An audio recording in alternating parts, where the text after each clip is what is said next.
JM.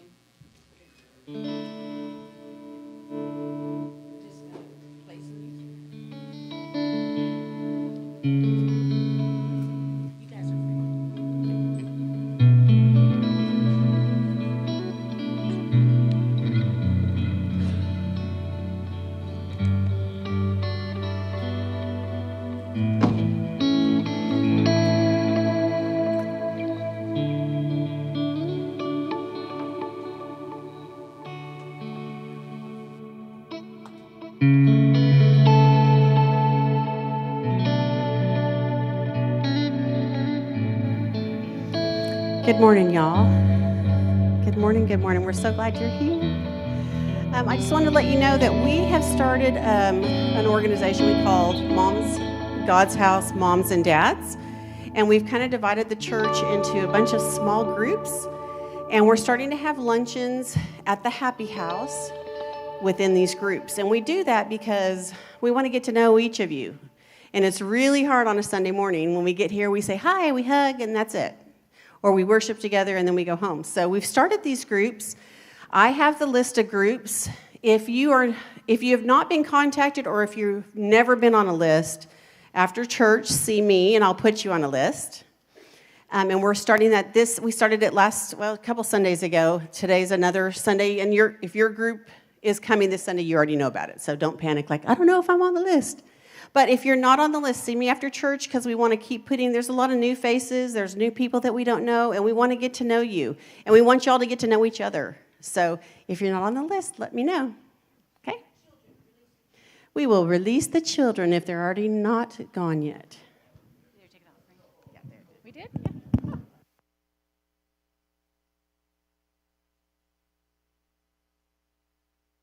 Yeah. Those things on my head bug me. I wanted to pull my hair up. I don't even like to wear makeup.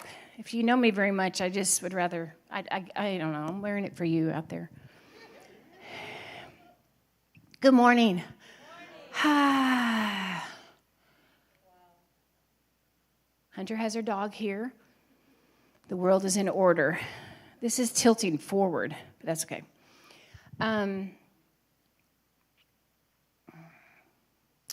Josie, thank you guys. Those of you guys that don't know, my oldest daughter was worship leader. She helped us when there were 7 people. 7 people. And she helped us lead worship through the years. And she was a big part of, she is always a big part of us. Hadn't really wanted to come back much after her dad transitioned. And she started going, if you guys remember, we had the 5-day planned in Missouri. We had Chris Blackaby booked, and we were doing our own 5-day. You guys remember that? And that's when the quarantine hit that week. And we were going from there, a group of us were going from there to listen to Josie, and she had her first gig because she has an album that she did and a couple singles and things like that.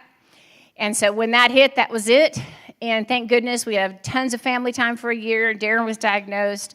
Then he left the earth in the form that he was in, and she's leaving today to go to Nashville. It's been a 3-year ordeal. And if you understand being part of the whole, like our family has always manifested what's happening. And you're a part of the whole. Within the last week, there's been such an alignment, I guess if you want to say that, a coming a full circle. And she's going for different reasons now. She's like, I don't even care. She goes, I'm just really glad that I want to be alive. That's a good reason for movement. And then Hunter started a job.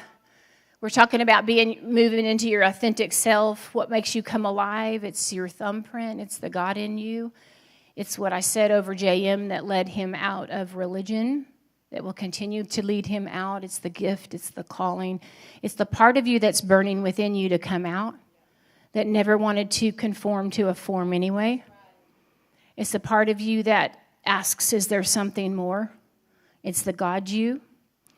And that's what we're here to. That's what God's house is here. We would say over and over, Darren would say over and over, we didn't come here to start a church, but we love the treasure. We are treasure hunters. And sometimes you can slap our hand when we see the treasure within you that we're trying to draw out. Our kids definitely slapped our hand a few times. But it's the activation of who you are. It's the understanding. It's seeing yourself in the face, in the mirror for real, and seeing God. And the pressure is for you. The pressure in the earth is for us. We could have done it another way, but we weren't shifting. I heard this guy explain the fifth dimension, probably better than I've heard it so far. But and I'll draw it out for you guys sometime. But he talked about when we're living on one level, and we refuse to shift, expand in our mind, refuse to change when the earth is changing, then the God in us will manifest an external change to cause us to come up higher into love. And then he goes into when World War II happened, and he talks about all the changes that happened in the earth after World War II. Now, we could remember all the atrocities attached to World War II. But if you look at what came, the human rights and the slaves that were set free in different nations, and the United Nations came together, and women's rights, and the love that expanded in the earth was unprecedented. A whole people in the earth began to love and unite with an external power. But what happened is it caused them to expand in their consciousness to make the shift. And we are in that day. We are in that day. This isn't a fearful thing, but the guy at the top, Bill Gates, said there's another one coming, another strand coming, and that it's worse than what we've seen so far. And I'm not a fear person whatsoever, but we get to be alive right now. To dispel fear, to release righteousness, to release heaven, and to come up higher and see what's happening. It's all a matter of perspective. What I didn't finish saying about Hunter is, yesterday she started her new job. This is the alignment that happens all of a sudden in our house.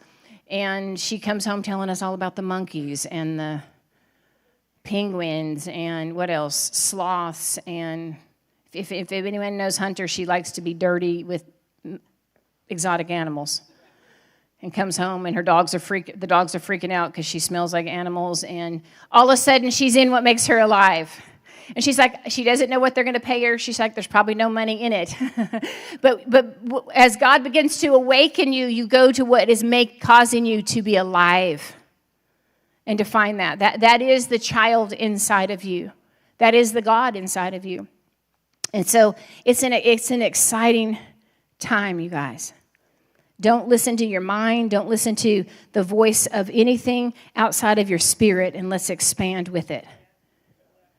Quantum physics has a statement that how we observe light determines the form. So literally how you observe it, or I would say who observes it, okay, determines the form that it takes. Can you see from a higher space?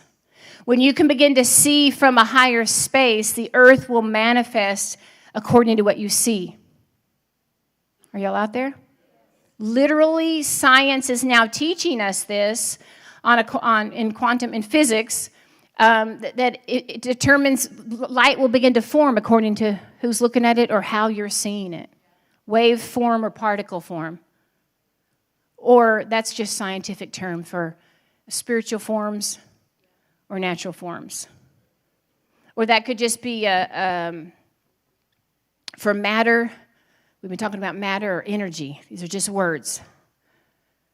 For density or the transfiguration is what we're going to go into of Jesus. And what you can see. 3 saw it and began to move into it. Began to see that mankind was being transformed at that point. And we are being transformed if we can see it. And it's exactly what Daniel said. When you become aware of it, just acknowledging it causes your life to change. And so you're sitting in the midst of emotion, your own mind, your own thoughts that have been shaped by culture or experience or, whatever. You can, literally I can feel in this earth vessel, the hormones that may make you feel sad. I remember at different times I would feel so depressed after, or just completely beat after Darren transitioned. And then I would remember that there was times I felt like that when he was here. And I would say, no, I'm not going to be fooled by the shallow ground of this earth, because there's a deeper space within me. The form that we see is just literally 0.1%. We're singing about Adam, string Adam up. What that means is the first man, Adam, came and was a living soul. That's the same term that the breath that was in animals, animated. Okay? But the last man, Adam, came as a life-giving spirit. He understood that he was, he moved actually into a place, he became more and more aware of the divine infinite, and he became more attached to it until all that he released was the divine infinite. He also was a man. He came as a man, the first and last Adam. So when we're singing about string Adam up, it is an illusion that we've believed. Because we were resurrected with Christ. We are not after Adam of the earth. We are after Christ of heaven, the heavenly man. But we haven't realized it. Everyone say realized. That's the awakening. It's not something else that's going to happen. It happened, but we're awakening to it. And I'll tell you, it comes down to when you feed the temporal, it's temporal. We have appetites that are of the flesh. I'm not telling you that they're good or bad. I'm saying they're good and bad. And they're temporal. They're just temporal. They're fleeting. Okay? But there's appetites that are beginning to stir in us that are of the Spirit that are eternal. And that is one reason why we've always would put the next generation in front of us. Listen, everyone has their story, but, being 17 and going straight from my parents to Darren, when that happened, I was like, oh, I don't care, I'll go too. Like a few weeks later, right, Karen? Let's just get out of here, right? My kids are grown. Then they start getting in what they're supposed to be doing. But see, the problem is then I see this little girl named Joni. And I realize that we're planted on this earth to multiply heaven here. So all of a sudden, the way I feel and think or what I'm going through, the personal ego it's not good or bad. It's just one reality, but it's a shallow reality. And all of a sudden, I look at that little one, and it pulls me out of that reality. It doesn't matter if you have physical children or not. It's putting a younger generation in front of you. It's the legacy that Jesse was talking about on what we're going to leave. It wasn't just the blood of Jesus that was shed on our behalf. It was the apostles and the disciples and men and women of God. I just was reading all these stories about these people that the mystics that would move into true union, and they would murder them. They'd lock him up. I remember, reading about Michael Molinos and going through his book, and they burned everything that was his. I mean, he began changing the nation because the politics were in the Catholic Church at that point. And he transcended it, and people were listening to him, and it was just like people were starting to connect to God on a new level. Here's a book called The Spiritual Life. It's wonderful. And for a while, it went okay until they started leaving the sacraments and they started leaving the form. Once you begin to see the wave, you realize you're not part of the separation. Once you begin to see the Spirit, you realize there's no separation, and you leave the form that's caused you to feel separated. See, the separation is me waking up and all I feel is what I feel. All I consider is what I consider. That's the person that lives for that short-lived appetite, not knowing what it's going to cost beyond their self. Paul said, all things are permissible, but not all things are beneficial. So the question is, what do you want to build? What do you want to leave behind? That's the question. It was excruciating, and I didn't like it, but we followed Josie around and did pageants. Can I have a moment of silence? Darren hated it. He was like, how do those 6 judges decide? You know, he would just get so mad. At least in basketball or something, you know, a sport, you can see who won. But we never knew why. But anyway, if you were going to be in a pageant, your diet was going to be different if you wanted to have a shot and not get laughed off the stage. I mean, you could eat whatever you want, but it might not be beneficial, right? So that's what that Paul was even talking about. Like, even when he said, I ran my race, he lived different because he could see his part of the whole. John the Baptist lived different because he could see his part of the whole. He was literally the last prophet of his kind, the greatest of all. Not one miracle. How many times have you quoted John the Baptist lately? But we quote all the prophets. Isn't that crazy? But he came and finished it. So each of us, guys, we're here. We have breath in our lungs to create, to do something, to leave something, to be something. You are attached to the whole. So the question is, what do you want? That's the question to me. I might as well ask you. I was reading about Tom Brady. How old is the man? What do we have, a Tom Brady fan club here? It's weird. That's right in your age. Is he married? Oh, he's married. Okay, sorry. Just so you guys know, Elaine is one of my favorite people in the whole world, and she is not married, and she is in the early 40 ages, right? Ranges. I still think she's a teenager because she was one of our teenagers. I mean, you probably don't have a shot, but if you want a shot, we'll have her phone number up for you later. Yes, we have a board.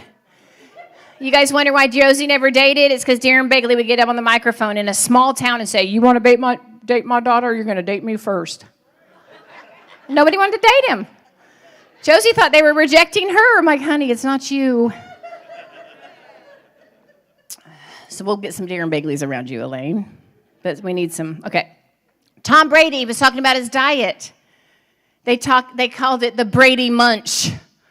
The Brady Munch. Because he knows his age, and to sustain what he feels called to do, what he's finishing, he has to live different. It's not a form. He's not telling somebody else to live different. He's not making a religion out of it. He's not condemning people that don't, but he knows his race. So that's what it comes down to in this time and space, what we want to complete. That was just extras, nothing to do with them, as I say.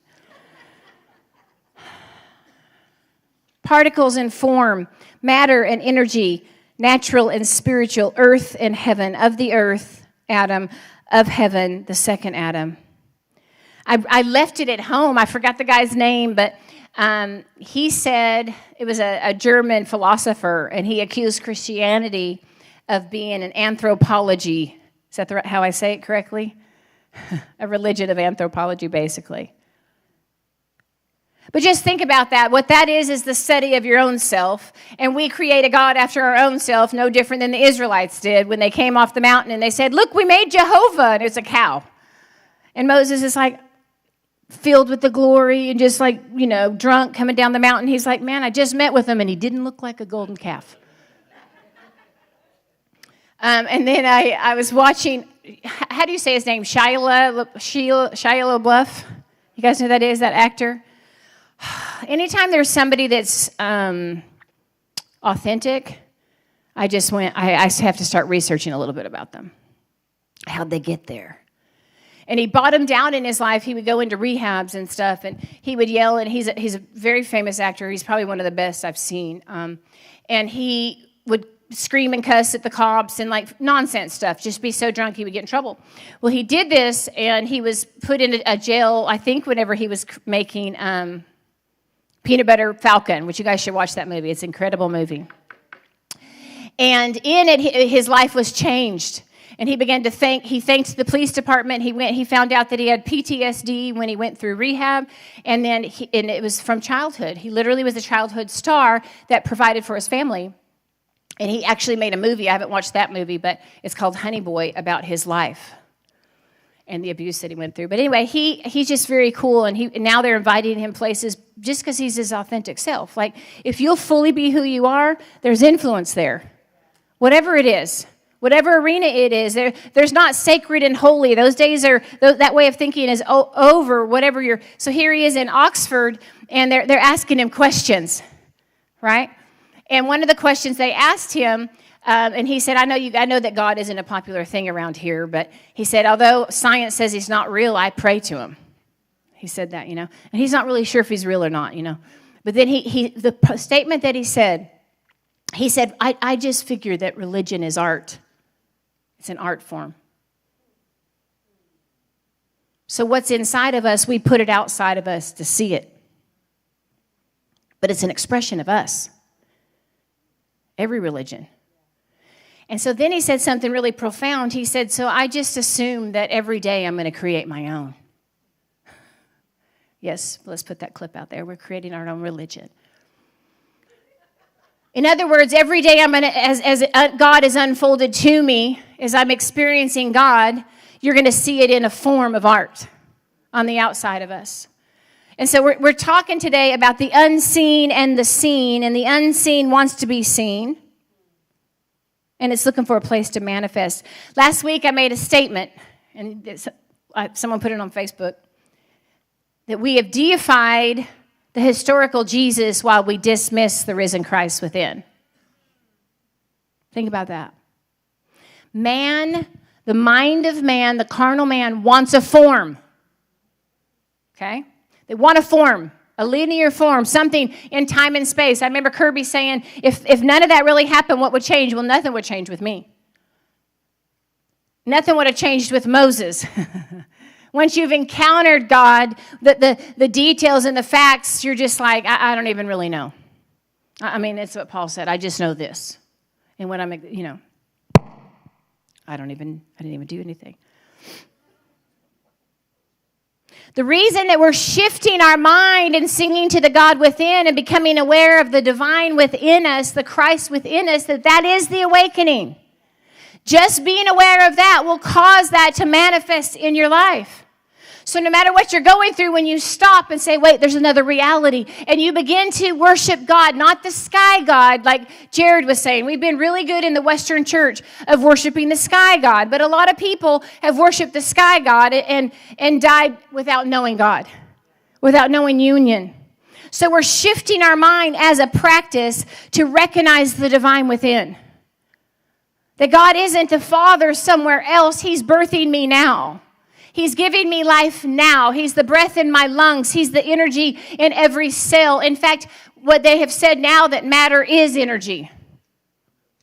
It's all light. Everything we see around us is a part of the whole. And as we're aware of it, we begin to experience the whole.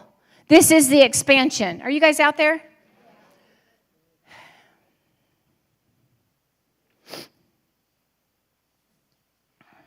So in Matthew, if you want to throw it up there, you can, but we're just really going to talk about it. Matthew 17, it says, after 6 days, 17 verse 1, after 6 days, Jesus took with him Peter, James, and John, the brother of James, and led them up a high mountain by themselves.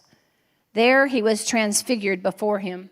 I don't know if you guys remember when we talked about, even when we named the meditations beyond the mountain, beyond the horizon, that word horos, I think that's how you say it, it's beyond the horizon. It could have been a whole spiritual encounter. They could have been in a space in the spirit, and then he looks around and there's 3 of them there. He could have beckoned them in the spirit and they had the encounter, or it's a physical mountain. I don't think it really matters because it was a spiritual encounter. So after 6 days, he takes 3 men up there. In verse 2, there he was transfigured. Everyone say transfigured. Before them, his face shone like the sun, and his clothes became as white as light. Just then there appeared before them Moses and Elijah talking with Jesus. Peter said to them, Lord, It is good for us to be here. If you wish, I will put up 3 shelters, one for you, one for Moses, one for Elijah. But while he was still speaking, a bright cloud covered them, and a voice from the cloud said, this is my son whom I love and I'm well pleased with. Listen to him. Essentially, God was saying, here's the law, here's the prophet, here the prophets, here's the fulfillment. All things summed up in Christ. Now listen to him. And I know we all give, Peter a bad rap or whatever for wanting to build the form. But Jesus did not correct him. He was right in his heart for wanting to build something that said worship. And his mindset said a temple, a form, a temporary sanctuary. Okay? Jesus never corrected him. He corrected him a whole lot at different times, or he would adjust what he was thinking. But he didn't correct him. But what Peter did not understand yet is the tabernacle, the temple that he was going to build outside of himself was now in front of him in the form of a man. That was the shift in the earth.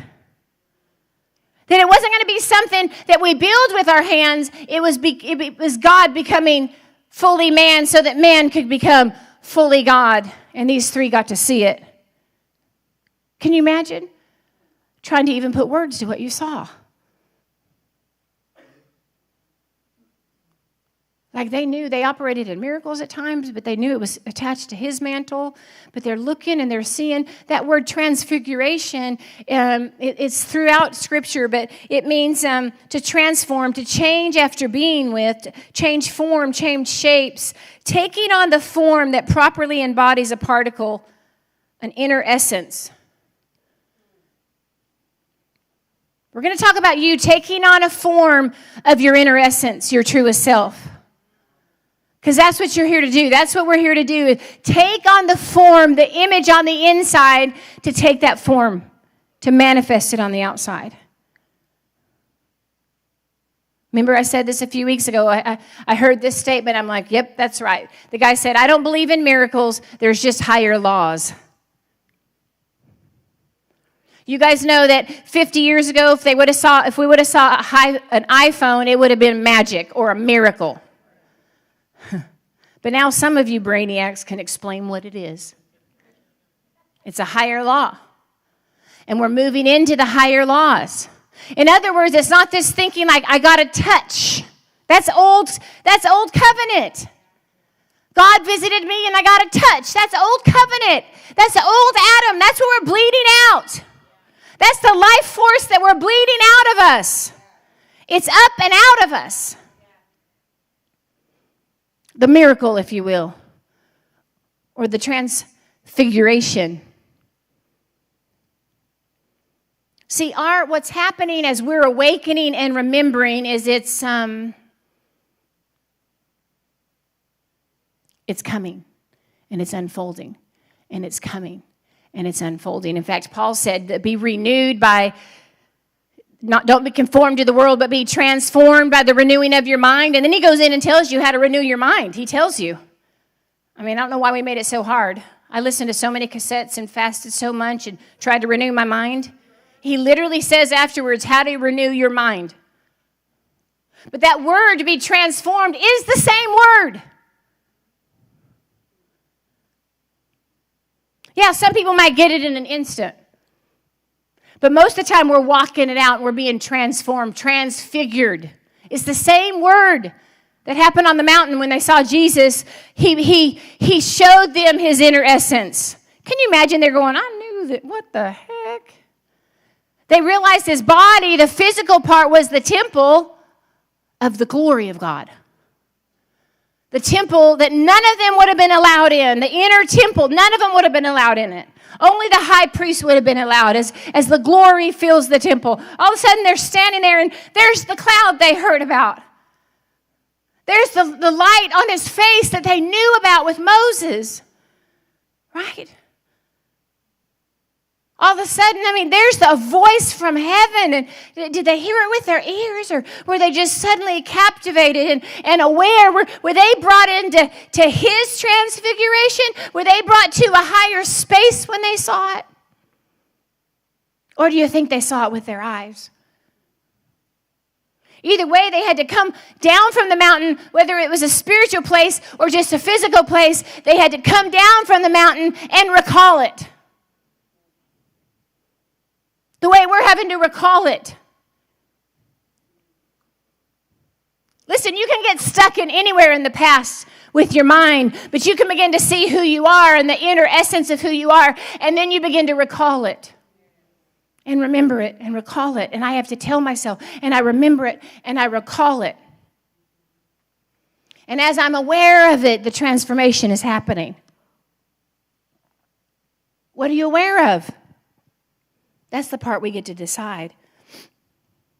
In 2 Corinthians 3:13, it says, we're not like Moses who put a veil over his face to prevent the Israelites from seeing the end of what was passing away. Passing away.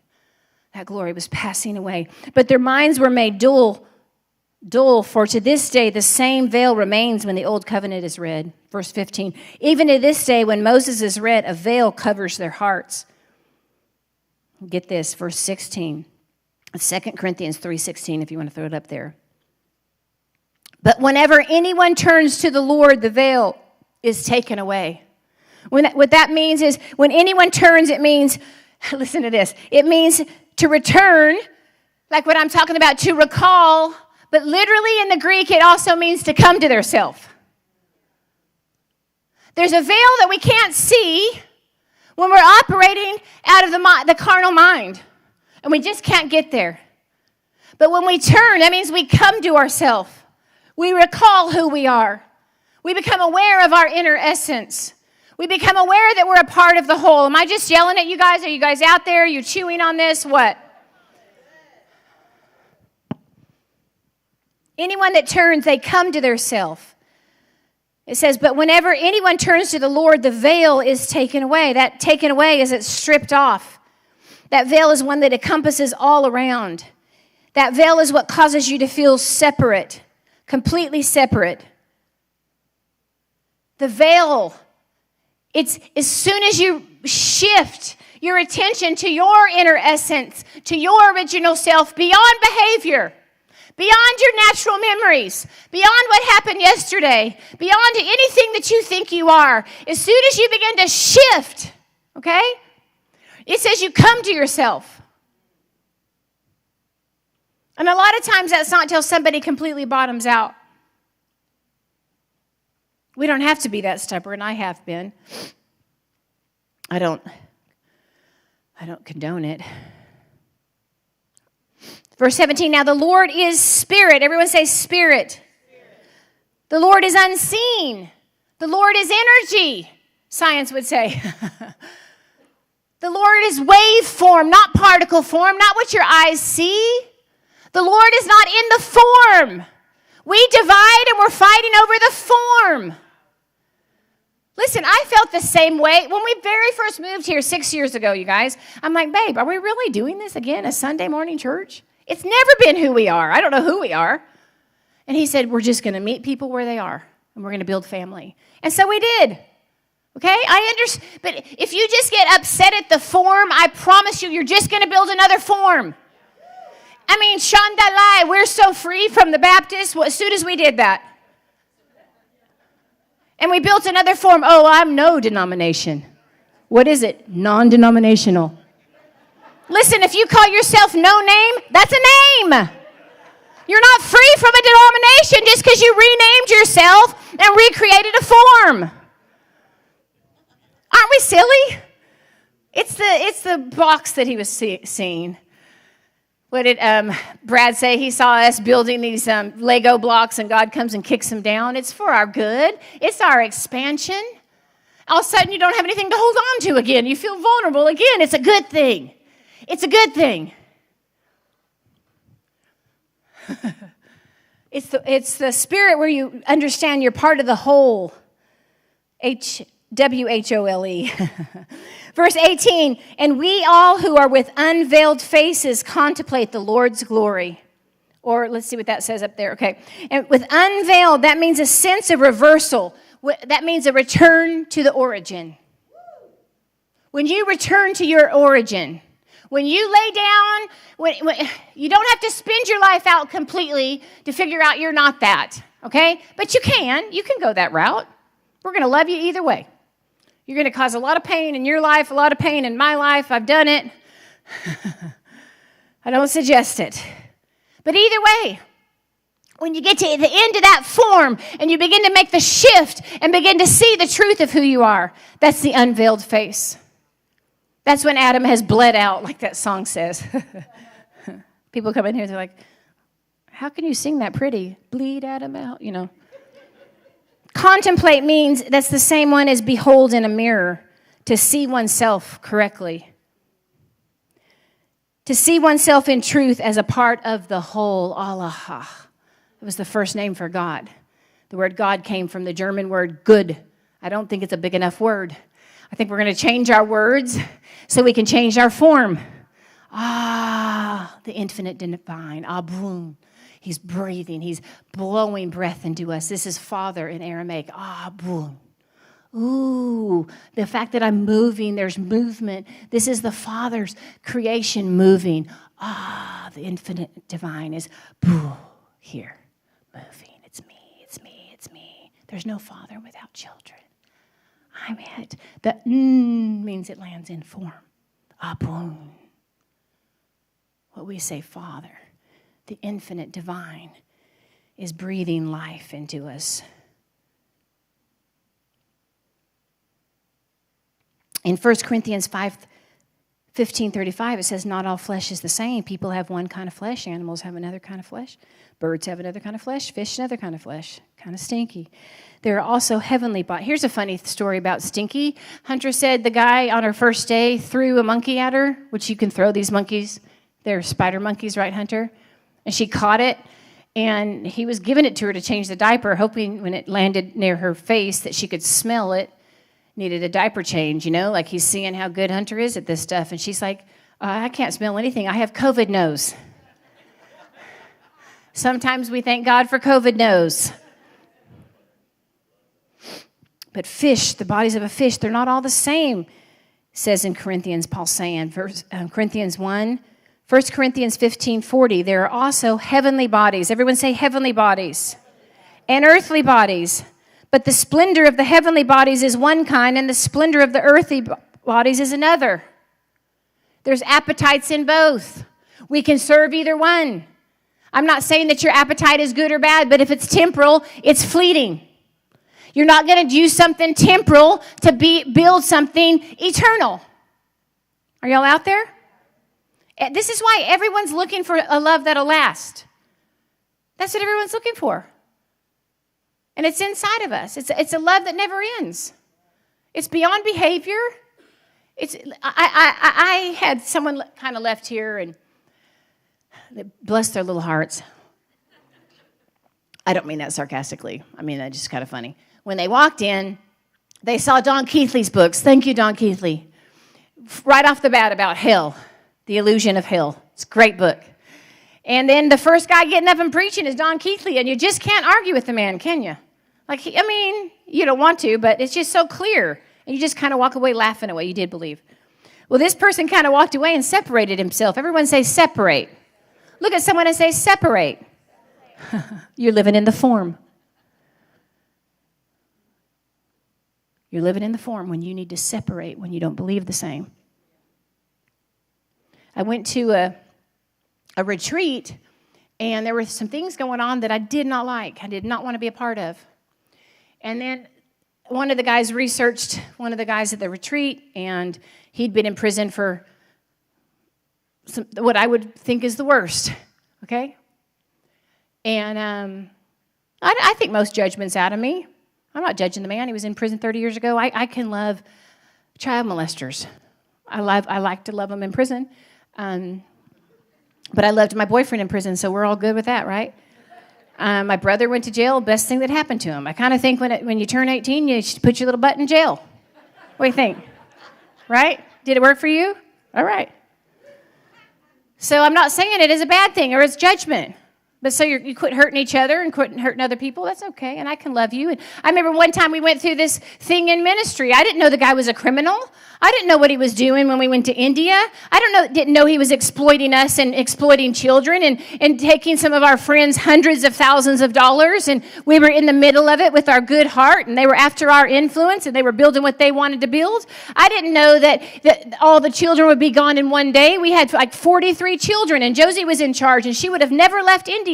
And she's holding them, and she's teaching them how to go to the bathroom, and she's loving on them. And she said, Mom, I will marry a Hindu priest if that's what God calls me to do so I can rescue these children. And we didn't know that we were set up for years in our ministry. They came after our influence. Our leaders went. It was the hardest thing we went through. This is how we left Oklahoma. I didn't know it. The worst part was that the betrayal of it. This guy worshiped with us, laid on the floor, cried. We felt the presence of God. Don't be fooled, people. Just because you feel the presence of God, don't follow man. Are you kidding? I'm here. I am here. God's house is here to release you from following man. I've had a couple people when Darren passed come in and try to get influence here. Like, come on, we're not here to be influenced by a man. We're here to be free from that. Right? And so it was heartbreaking, heart-wrenching. It took about 5.5 months before Josie would whisper some of the things that went on in India.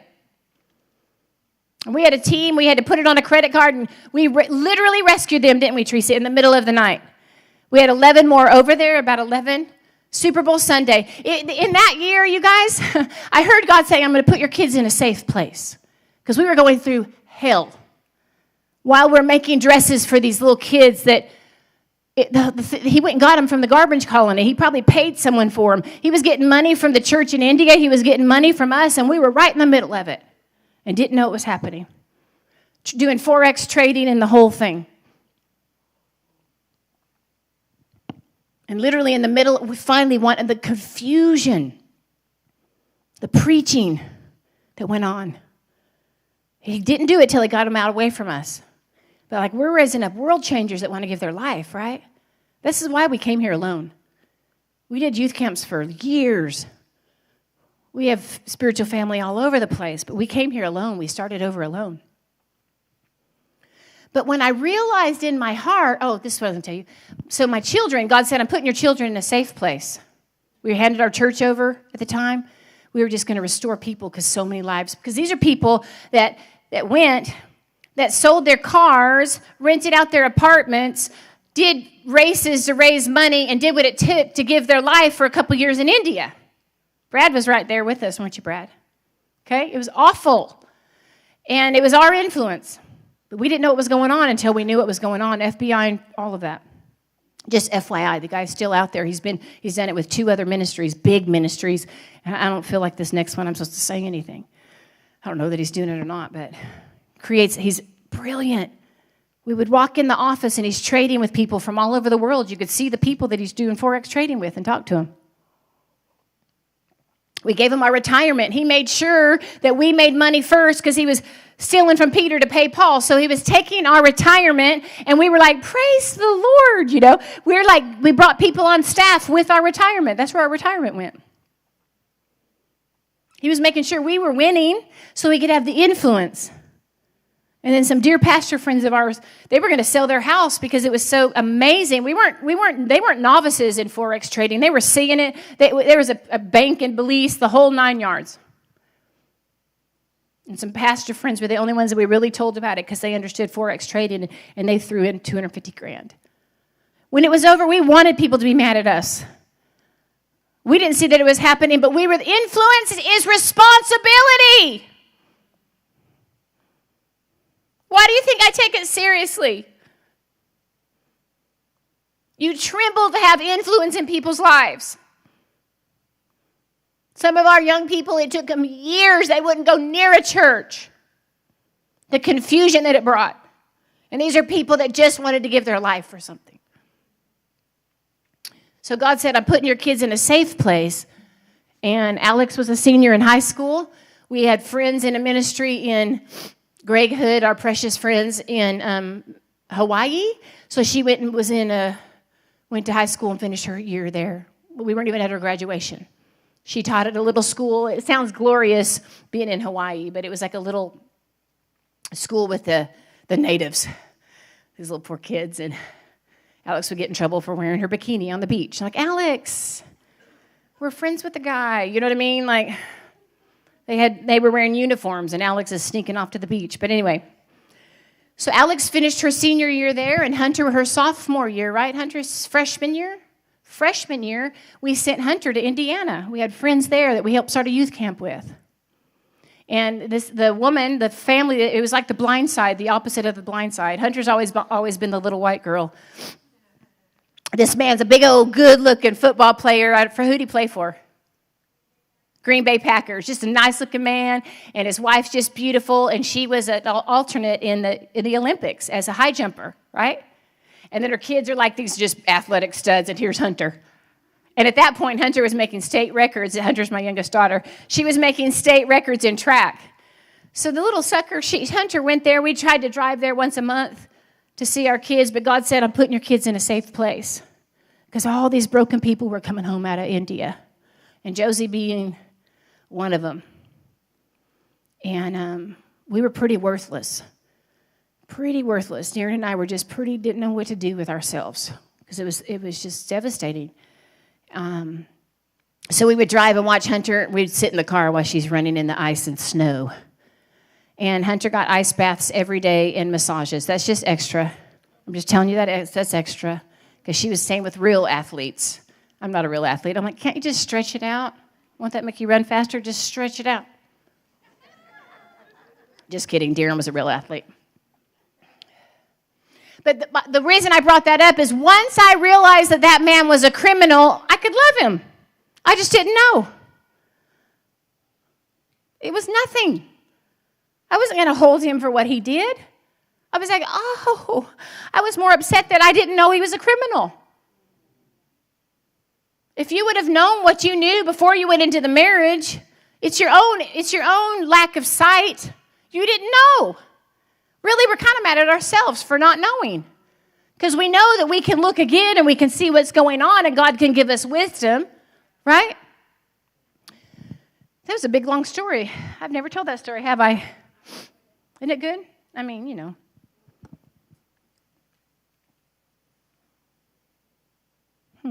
All right, well, there you go. There you have it.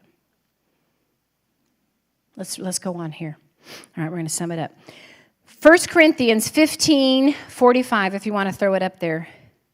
Well, let's do 41. The sun has one kind of splendor, the moon has another, the stars another, and stars different from stars in splendor. He's trying to break down to them there's different kinds of bodies.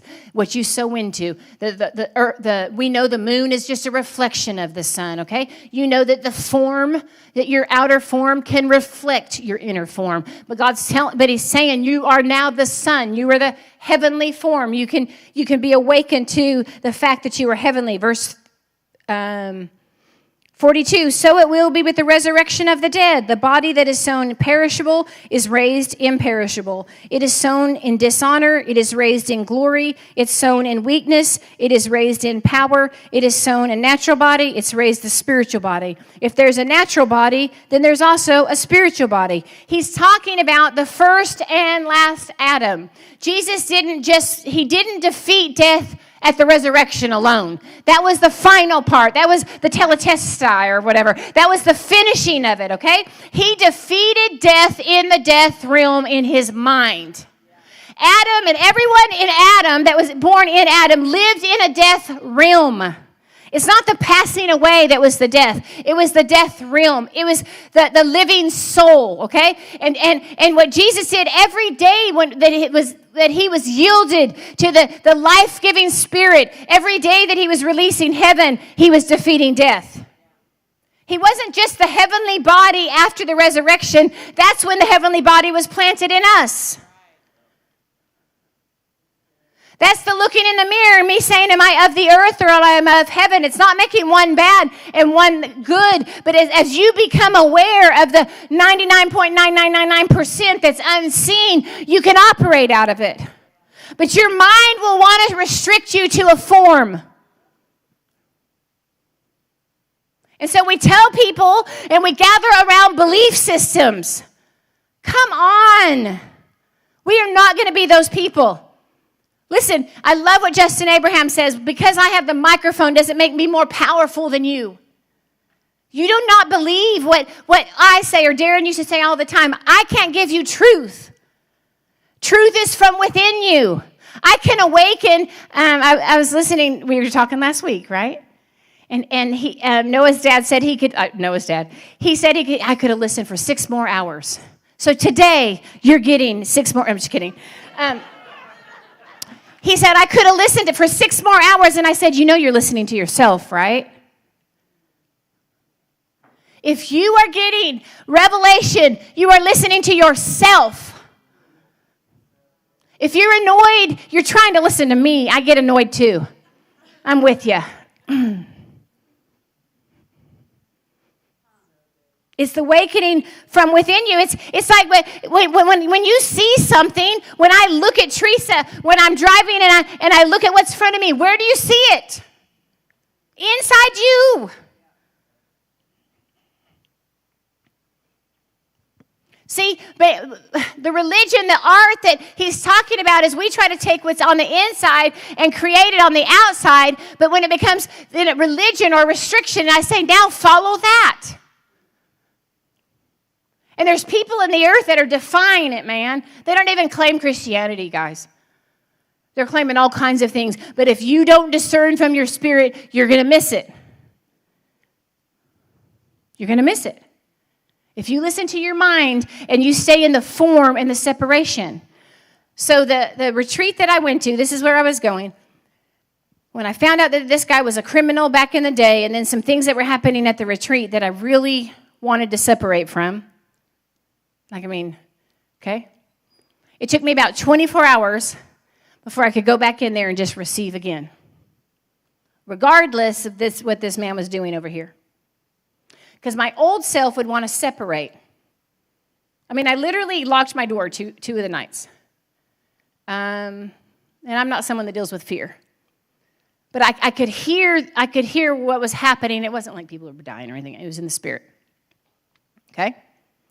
But I remember then that my head says, you better separate from that. You better not associate with that. You don't want to get associated with that. Last night, Zane, we love you. Zane is part of our family. We will let you know when the next 3 days is. He put on YouTube, he said, you're fearless. I'm like, I don't know why I'm fearless. Once you don't have anything else to lose, you can say whatever. Right? We're not trying to fit in a form. Your body will panic. Your body wants a grid. Your mind wants a grid. Okay? But as soon as you build it with those Legos, guess who's coming to kick it over? And it's your prayers that God's answering. It's the God in you that's doing the shaking. Literally, the earth. Do you guys think that Hitler just manifested himself? It was the low frequency that was in the earth that manifested that. It wasn't just in him, it was the hate in mankind. It was the diversity in mankind. What we're seeing in the White House, what we're seeing in the politics, what we're seeing in the entertainment that we're pointing as if it's outside of us, it's manifesting from us. Once you take responsibility there, you can come to a higher place and manifest something else. You're that powerful. You're showing that you are stuck in your mind and you think you're weak by pointing outward. Don't you dare pick a side. Another election is coming and they're going to try to make us pick a side again. And we're going to have emotions attached to it. Memories attached to it. The governments of this world know what they're doing. The only way to rule over man is to keep man in the form. That's why they killed the mystics. So it's a good thing when you want to pick a side. You begin to go, oh, wait, I'm operating from a lower energy. I'm going to come up because I'm a spiritual man. I'm attached to Christ. And then you can begin to create from there. Man, I got to watch it. Man, I got to watch it. Opinions. We have them, but if you build your life around them, you are putting a veil over your own self. And most of them come from ignorance, y'all. all the prejudices and all of this stuff, right? They just came from ignorance. That's all it was. You begin to travel and you get to know people and you see people and you realize we are you. We are each other. Am I yelling at you yet? All right, let's finish this. Okay. 46, the spiritual didn't come first, but the natural. And after that, the spiritual. 47, the first man was of the dust. That word of means origin. It's source, orientation. It denotes origin by means of, where action or motion proceeds, interior to exterior. The first man, Adam, was of the earth. But the second man, Adam, that we are in is of the heavenly. The origin is in the heavenly. Not to go there someday, but to live from that source now. 48, and as was the earthly man, so are those who are of the earth. And as is the heavenly man, so are those that are of heaven. And just as we have been born in the image of the earthly man, get this, so shall we bear the image of the heavenly man. He's talking to the Corinth church. So shall we bear. Listen to this, you guys. I'm talking about transformation, transfiguration. They saw it. They saw the plan for mankind right there. Summed up in Christ. Woo! The beginning and the end, the Alpha and the Omega. The Moses and the law and the prophets, all of the whole plan summed up in him. Wow. And now they begin to walk out that they are now the body of Christ. When it said, we shall bear, Paul's trying to teach him, when it says bear, listen to this, it means as a habit. It implies repetition, continuance, constant accomplishment. That's the transformation from glory to glory to glory. I'd rather just check out. I'm feeling depressed. I'm feeling what this earthen vessel is. I'm out of whack, whatever. Okay? But as I look again and realize that I am of the origin of heaven, okay? I begin to see again, and this is just me on my pillow. I mean, I'm not talking about something that profound. It's just me on my pillow. I begin to shift and go, I am of the spiritual. I am of heaven. Here we shall bear the image of the heavenly man. It's not that it's coming outside of ourselves, it's coming from within as a habit to bear, continuance, constant, and accomplishment. And then he goes on and he talks about death. Where is your sting? I like that. There's another time Paul talked about, or actually Jesus said it back to him. Jesus said it to him. Kind of hard to kick against the goad. That's what it meant. It's the same word. The pricks. That was the prodding that they would prod the oxen to do what they want. Okay? They're poking and prodding the oxen. And here Jesus shows up to Saul of Tarsus, and he says to him, it's kind of hard to kick against those pricks, isn't it? It's kind of hard to, that word sting is the same word. It's hard to kick against the direction that God is moving you, isn't it, Saul? Now let's go. And now here he is now, Paul, and he's teaching the Corinthians, and he's looking at death in the face, not just death, the crossing over. He's looking at what we sang about today, the body of death, which was Adam. People that thought that they were only earthy. And he's looking at him, and he finished his course. Did he physically die? He did. He finished it. But he was a heavenly man, wasn't he? And he looked at death in the eyes. He looked at the last Adam. He looked at the covenant. There was a covenant of death. It said that, oh God, let's look at this. When the perishable has been clothed with the imperishable and the mortal with immortality, then the saying that is written will come true. That word written will come true. It will emerge, come into being. Death has been swallowed up in victory. Where, O death, is your victory? Where, O death, is your sting? Now get this. The sting of death is what? The sting of death is sin, and the power of sin is the law. He explains what death is. The sting, the prodding, what's driving you forward as an oxen and poking you and driving you to live the way you live is the sting of death, which is error, and he paid the price, and it's attached to the law. That whole scripture, he's talking about being free from the death body and coming into the Christ body, the living body. Death, where is your prodding? can't move us forward anymore. All right, this is it. You're going to like this one, and we're done. Do you guys need to stand up? Anybody? Stand up. Raise your arms to the air and wave them like you just don't care. It's the last thing I'm going to say. I know this is kind of long, but you're going to like them. Wave them. Just kidding. Okay, last thing. One more time. Sit down. This is like the Catholic Church. Catholic Church. Sit down. Kneel down. Stand up. Sit down, kneel down, stand up. All right, last thing. You're going to love it. You're going to love it. Listen to this. You're going to love it. Last thing. Oh, you're going to like it. Isaiah 6:1. You guys remember what Isaiah saw when the glory filled the temple. He started seeing the whole. Okay, the prophet Isaiah. I'll read what it says here.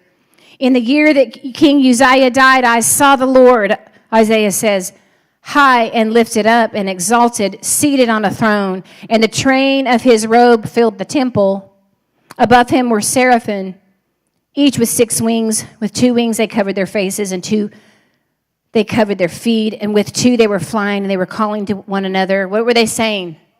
Holy, holy, holy is the Lord Almighty. The whole earth is filled with your glory. That's how it's translated, but we're going to go a little bit, real briefly, into the Aramaic Hebrew. Okay?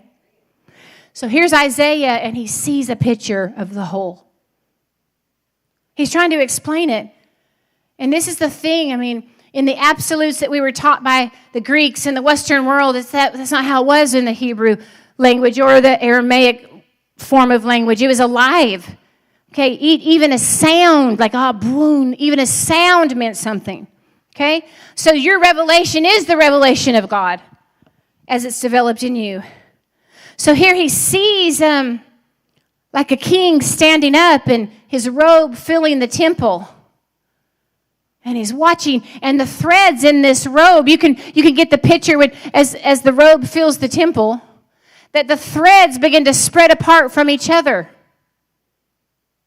Scientists may call it the expansion of the universe. He can't explain what he's seeing, but he sees the galaxies, and he sees the stars, and he sees the source, and he sees the glory fill the earth. And as the robe fills the temple, you can see how the threading over here would be separate from the threading over here, even though it's all coming from the same source.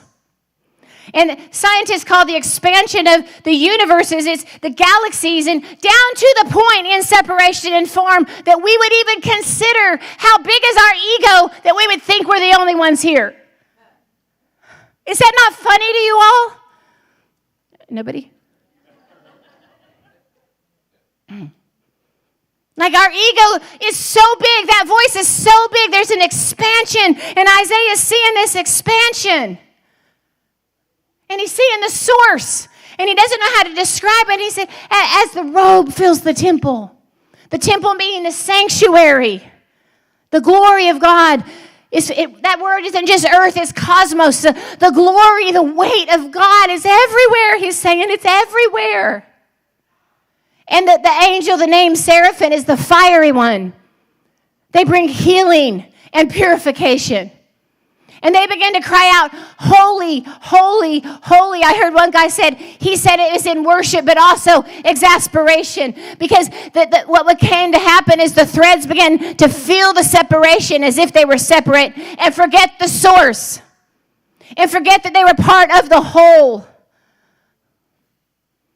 And he said he believed that the angels were in desperation. You know, they're here to bring purification and fire. And they were like, Kadosh, Kadosh, Kadosh. That means spaciousness. Listen, spaciousness. We've been talking about meditation and clearing your mind and understanding if you remove all the thoughts of who you think you are, if you create space, that the word holy in the Greek is uncommon. If you have a room that you've created space for, it's spaciousness, it's uncommon. And he said the angels are going, holy, holy, holy, kadosh, kadosh, kadosh. Meaning, if we allow the spaciousness in creation, the spaciousness will heal. Listen, my dog acts like a dog.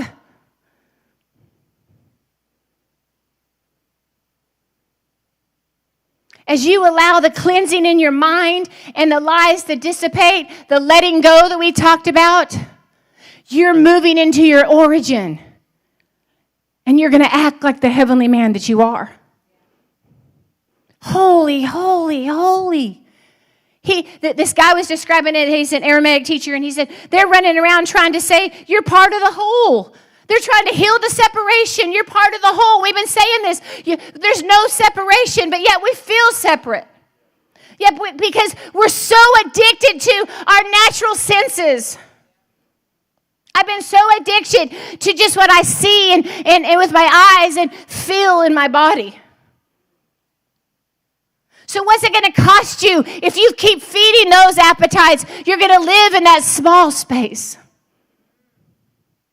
But there's a letting go, and they said, Kadosh, Kadosh, Kadosh. Let's provide space so they can see that they're part of the whole.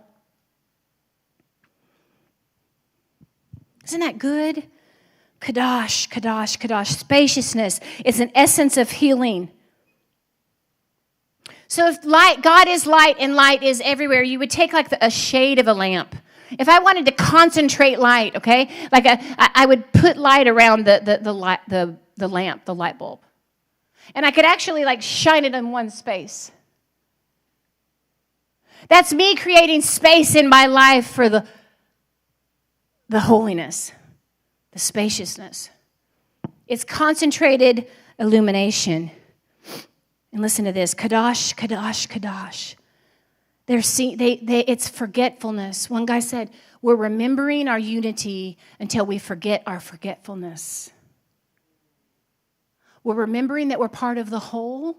We keep coming back. I'm talking to you when you're by yourself. You keep coming back to the fact that you are a spirit. You're part of the whole until you forget that separation ever existed. You forget the forgetfulness. Kadosh, Kadosh, Kadosh. Spaciousness, focused elimination brings us back into the rhythm. You guys can stand up with me.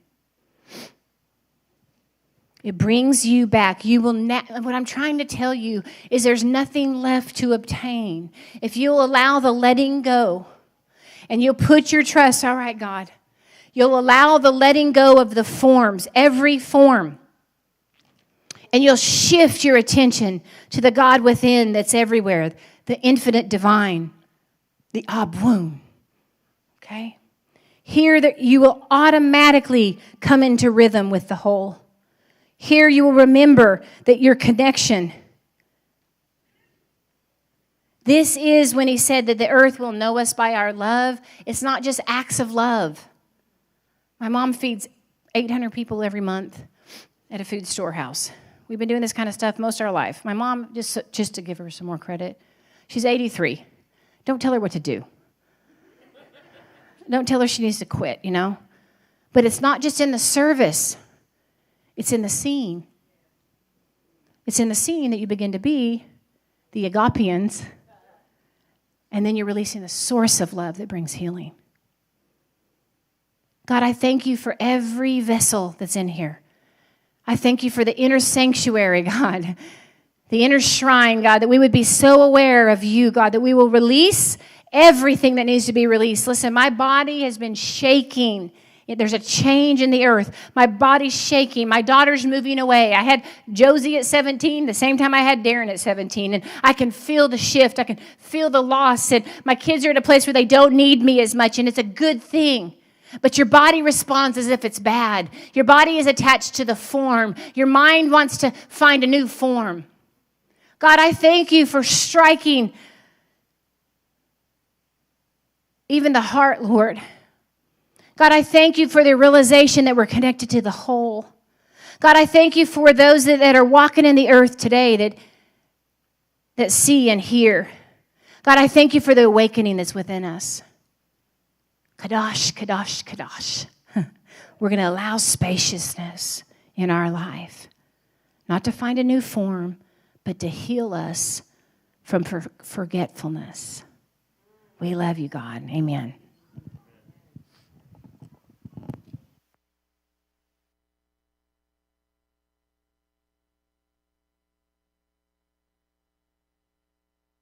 you.